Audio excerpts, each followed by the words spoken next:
نحمدہ ونصلی علی رسولہ الکریم، اما بعد۔ ترجمہ اذکار نماز۔ سبحانک اللہم، اے اللہ ہم تیری پاکی کا اقرار کرتے ہیں، وبحمدک اور تیری تعریف بیان کرتے ہیں، وتبارک اسمک اور تیرا نام بہت برکت والا ہے۔ نماز کی سنتیں۔ نمبر 2،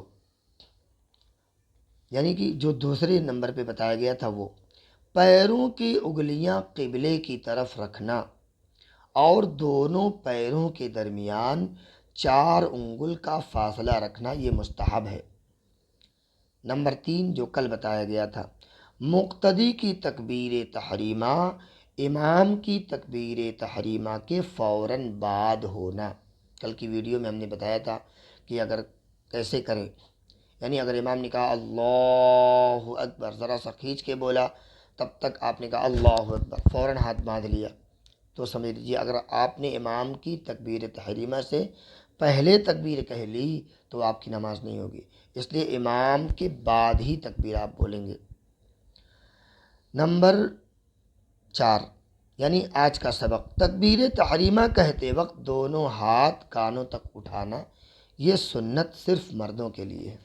تکبیر تحریمہ کے وقت دونوں ہاتھ کو کان کی لو تک اٹھانا، یہ سنت مردوں کے لیے ہے۔ عورتوں کو ہاتھ کندھے تک اٹھانا ہے۔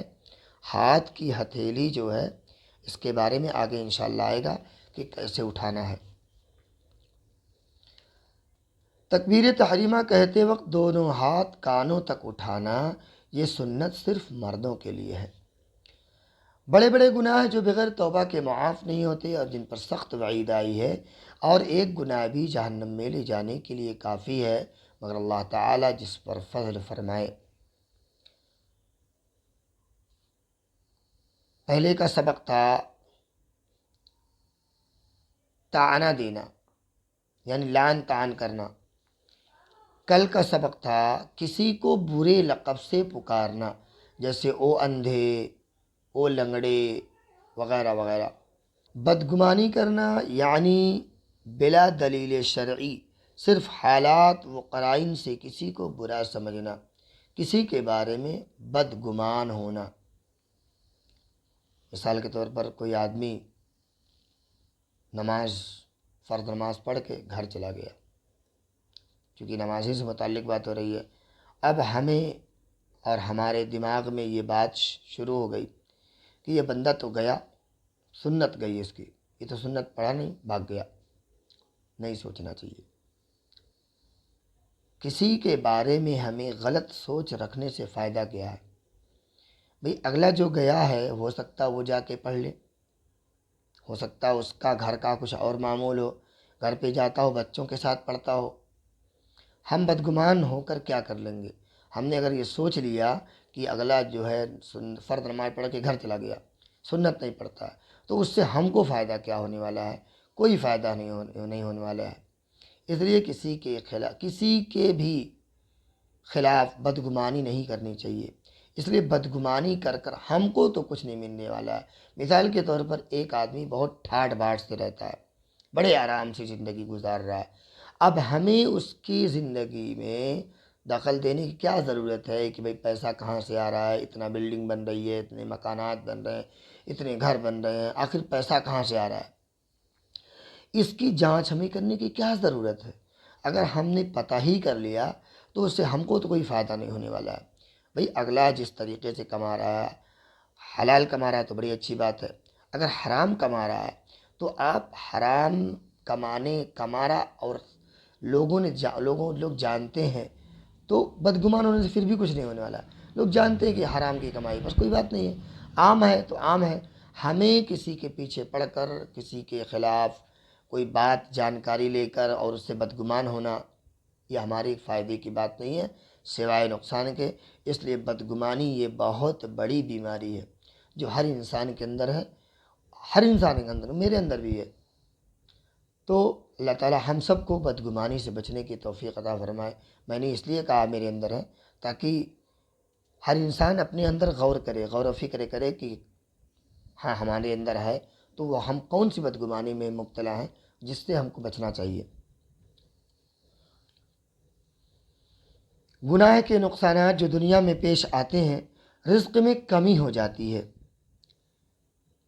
گنہگار کو اللہ تعالیٰ سے وحشت سی ہوتی ہے۔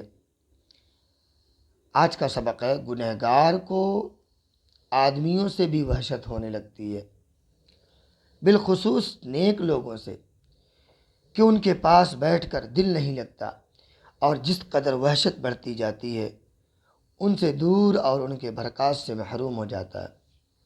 جو نیک لوگ ہوتے ہیں، گنہگار انسان سوچتا ہے کہ ہم تو گنہگار ہیں، یہاں ہماری کیا ضرورت ہے، یہ تو لوگ بڑے لوگ ہیں، اللہ والے ہیں، یہاں ہم بیٹھ کے کیا کریں گے، دھیرے سے نکل جاتے ہیں۔ مگر اللہ والوں کے پاس بیٹھنے سے زندگی کے حالات بدل جاتے ہیں۔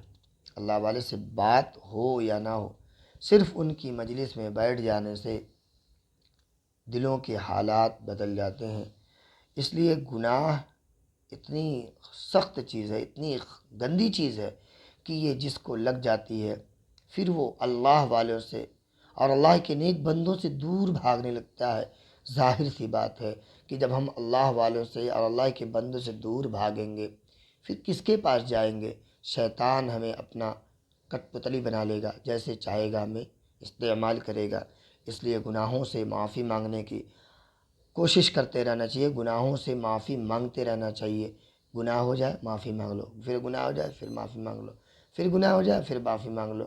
اللہ تعالیٰ تو معاف کرنے کے لیے تیار ہے، ہم ہی ہیں جو ہم معافی نہیں مانگتے۔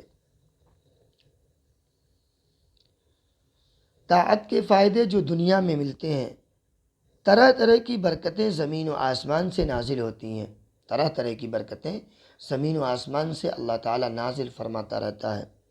ہر قسم کی تکلیف و پریشانی دور ہو جاتی ہے۔ جو نیک لوگ ہوتے ہیں ان کے پاس ان کے اوپر کوئی پریشانی بھی آتی ہے نا تو پھر ان کو پتہ نہیں چلتا ہے، دھیرے سے ختم ہو جاتی ہے۔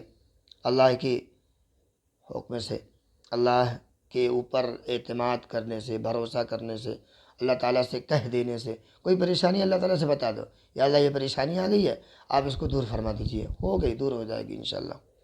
مگر ہم جب کہیں گے تب نا، اللہ تعالیٰ سے ہم کہیں گے یا اللہ یہ پریشانی ہم کو آ گئی ہے، یا اللہ اس کا اپنے فضل سے اس کو دور فرما دیجئے۔ اللہ تعالیٰ تو کہہ ہی رہا کہ مجھ سے تم کہو تو ہم کہیں گے انشاءاللہ دور ہو جائے گی۔ ایک بات اس میں یہ بتا دیں کہ کچھ لوگ کہتے ہیں کہ اللہ کے گھر دیر ہے، اندھیر نہیں ہے۔ نہیں، اللہ کے گھر دیر نہیں ہے، اللہ کے گھر دیر نہیں ہے۔ اللہ تعالیٰ ہم جو چاہتے ہیں اگر اللہ تعالیٰ فوراً دے دے تو ہماری کیا بنے گی؟ مثال کے طور پر ہم پریشان ہیں اور مال اور دولت کی مانگ اللہ تعالیٰ سے کر رہے ہیں، اللہ تعالیٰ سے مانگ رہے ہیں۔ اب اللہ تعالیٰ ہم کو ایک بیگ دے دے گا، پھر وہ ہمارے لیے صحیح نہیں ہوگا، چونکہ اللہ تعالیٰ جانتا ہے میں اپنے بندے کو کس طریقے سے دوں تاکہ وہ اس کو جو ہے سنبھال سکے۔ ایک بیگ اللہ تعالیٰ دے سکتا ہے مگر ہم کیا اس کو سنبھال سکتے ہیں؟ ایک بیگ آدمی امیر ہو جائے، ایسا ہوتا ہے؟ نہیں ہوتا ہے، وہ امیر ہوتا ہے مگر دھیرے دھیرے ہوتا ہے، کیونکہ اللہ تعالیٰ اپنی مصلحت سے اس کو ویسے ویسے بڑھاتے رہتے ہیں۔ ایک ساتھ ایک بیگ کوئی امیر نہیں ہوتا ہے، دھیرے دھیرے دھیرے دھیرے اللہ تعالیٰ مانگنے والے کے اچھے اور برے کے حساب سے اللہ تعالیٰ اس کو دیتے رہتے ہیں کہ اس کو کتنا دیا جائے کہ یہ سنبھال لے گا۔ ایک بیگ دے دیا جائے گا تو یہ سنبھال نہیں پائے گا، اس لیے اللہ تعالیٰ اپنی مصلحت سے دیتے رہتے ہیں۔ یہ نہیں کہنا چاہیے کہ اللہ کے گھر دیر ہے، اندھیر نہیں، اللہ کے گھر دیر نہیں ہے، یہ غلط عقیدے ہیں، نہیں کہنا چاہیے۔ ہر قسم کی تکلیف و پریشانی دور ہو جاتی ہے، مقاصد میں آسانی ہوتی ہے، یعنی جو ہمارے مقصد ہوتے ہیں کہ ہمیں یہ کرنا ہے، یہ کرنا ہے، یہ کرنا ہے، اللہ تعالیٰ اس کے ہر کام میں آسانی فرما دیتے ہیں۔ جو بھی انسان کرنا چاہتا ہے، نیک انسان کرنا چاہتا ہے، اللہ تعالیٰ اس کام میں اس کو ترقی دیتے ہیں اور وہ کامیاب ہو جاتا ہے۔ اللہ تعالیٰ آج کی کہی گئی باتوں پر عمل کرنے کی توفیق عطا فرمائے۔